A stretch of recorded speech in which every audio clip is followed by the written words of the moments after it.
भक्तों, ओम नमः शिवाय। श्री शिवाय नमस्तुभ्यम। जय श्री महाकाल। जी हाँ भक्तों, क्या आपके भी घर में कोई ऐसा व्यक्ति है जिसका विवाह नहीं हो पा रहा? आप लोग बहुत ज़्यादा परेशान हैं उसके विवाह को लेके कि आखिरकार उस व्यक्ति का जो विवाह है वो क्यों नहीं हो पा रहा। आपने बहुत ज़्यादा मेहनत कर लिया, बहुत ज़्यादा परेशान हो गए, लेकिन अभी भी उस व्यक्ति का जो विवाह है ना वो होने का नाम नहीं ले रहा। तो आपको परेशान होने की बिल्कुल भी आवश्यकता नहीं है, क्योंकि आज जो मैं आपको उपाय बताने वाला हूँ, अगर आपने इसको ध्यान से सुन के और अच्छे तरीके से कर लिया तो अवश्य रूप से सारी इच्छा मनोकामना पूरी होनी ही होनी है और आपका जो बच्चा है उसका विवाह होगा ही होगा, चाहे जो हो जाए। देखिए, आपको पता है कि पूज्य गुरुदेव की जो कथा होती है उसमें लाखों की भीड़ आती है। कैसे भीड़ आती है? लाखों की भीड़ आती है। और जब गुरुदेव की कथा में लाखों की भीड़ आती है तो वहाँ ज्यादातर जो भक्त होते हैं वो क्या करते हैं, पत्र के द्वारा अपनी इच्छा और मनोकामना जो होती है वो गुरुदेव तक पहुँचाते हैं। तो अभी गुरुदेव की कथा चल रही थी, आज से 4 से 5 महीना पहले की बात है। गुरुदेव की कथा चल रही थी और गुरुदेव की कथा में लाखों की भीड़ आई। अब जब गुरुदेव की कथा में लाखों की भीड़ आई तो वहाँ ज्यादातर जो भक्त थे उन्होंने क्या किया, पत्र के द्वारा अपनी इच्छा मनोकामना जो थी ना वो गुरुदेव तक पहुँचाई। अब जैसे ही गुरुदेव के पास पत्र पहुंचा और गुरुदेव ने पत्र पढ़ा तो वहाँ गुरुदेव ने देखा कि ज्यादातर जो भक्त हैं उनकी क्या है, केवल एक ही इच्छा, एक ही मनोकामना है कि गुरुदेव, हमारे घर का एक व्यक्ति है, इसका विवाह नहीं हो पा रहा। हम लोग बहुत ज्यादा परेशान हैं उसके विवाह को लेके कि आखिरकार उसका व्यक्ति का जो विवाह है वो क्यों नहीं हो पा रहा। हमने बहुत ज्यादा मेहनत कर लिया, बहुत ज्यादा प्रयास कर लिया कि उसका जो व्यक्ति है उसका विवाह हो जाए, लेकिन कोई ना कोई दिक्कत, कोई ना कोई समस्या आ रही है जिसके कारण उस व्यक्ति का जो विवाह है ना वो नहीं हो रहा। कृपया करके कोई उपाय बता दें। अब जैसे ही गुरुदेव ने ये देखा, उसमें ये भी बताया, बहुत पंडितों को दिखाया, ये किया वो किया, मतलब तरह तरह की चीजें उन्होंने बताई।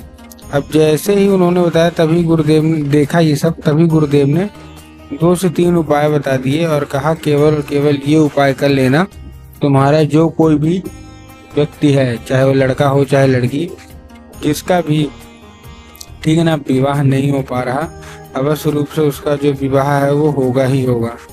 अब जैसे ही गुरुदेव ने उपाय बताया तो लोगों ने जा जाके इस उपाय को क्या किया, घर में करना शुरू कर दिया। अब जैसे ही लोगों ने जा जाके इस उपाय को घर में करना शुरू कर दिया, वही लोग गुरुदेव की कथा में मात्र 1 से 1.5 महीने के बाद वापस आए। अब जैसे ही वो लोग गुरुदेव की कथा में वापस आए तो उन्होंने क्या किया, फिर से एक बार गुरुदेव को पत्र लिखा।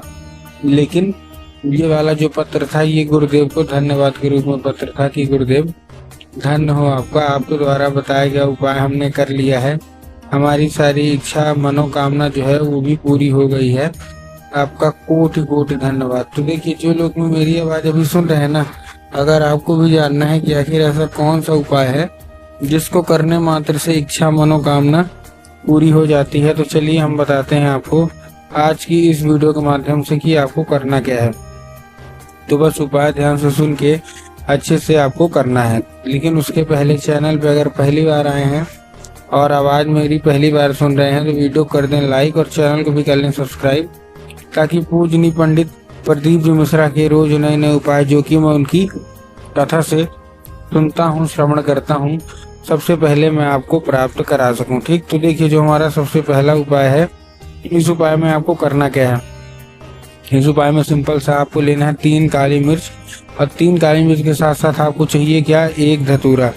तो 3 काली मिर्च ले लिए, साथ में 1 धतूरा ले लिया। धतूरा लेने के बाद आपको करना क्या है, जैसे आपने धतूरा लिया, धतूरा लेने के बाद आपको चुपचाप केवल एक काम करना है, अपने बच्चे के हाथ में देके उसको भेज दीजिए कहाँ, सीधा शिव मंदिर। अब जैसे ही आपका बच्चा शिव मंदिर पहुंचेगा, शिव मंदिर पहुंचने के बाद उसको बोलिएगा कि दक्षिण दिशा में खड़ा हो जाए और उत्तर की ओर अपना चेहरा कर ले।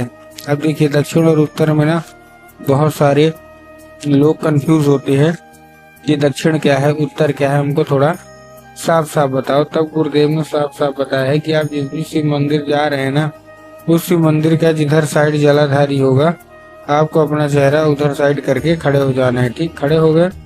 खड़े होने के बाद आपको क्या करना है, एक नाम लेके, कौन सा, महादेव का बहुत ही सुंदर सा नाम है, श्रम्भेश्वर महादेव। तो आपको श्रम्भेश्वर महादेव का नाम लेके और उन्हीं का स्मरण करके आपको चुपचाप क्या कर देना है, अर्पित कर देना है। पूज्य गुरुदेव कहते हैं कि अगर आपने ऐसा कर लिया तो अवश्य रूप से सारी इच्छा मनोकामना जो है वो पूरी होगी। और आपके घर का जो कोई भी व्यक्ति है जिसका भी मतलब विवाह नहीं हो पा रहा ना, अवश्य रूप से उसका जो विवाह है वो होगा ही होगा। ठीक, ये था कौन सा हमारा, ये था हमारा पहला उपाय। अब हम चलते हैं अपने दूसरे उपाय की ओर। अब देखिए जो हमारा दूसरा उपाय है, इस उपाय में आपको करना क्या है। जो हमारा दूसरा उपाय है, इस उपाय में सबसे सिंपल सा आपको क्या करना है, केवल एक काम करना है।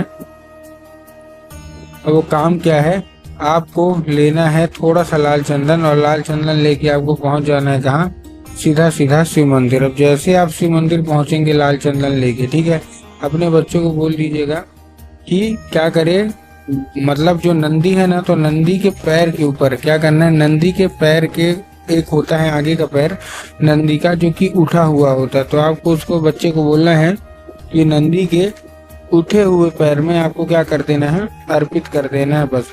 अब जब उठे हुए पैर में अर्पित करेंगे तो उसको औषधि के रूप में मांगना है कि नंदी कृपया, बाबा कृपया करके हमको इसको औषधि के रूप में प्रदान करिए, हमारा विवाह नहीं हो रहा। 5 मिनट तक आपको खड़े रहना है। 5 मिनट तक खड़े रहने के बाद आपको वही उंगली फिर से टच करना है, वहीं उनके पैर में जो कि उठा हुआ होगा, और उसको लेके आ जाना है चुपचाप घर।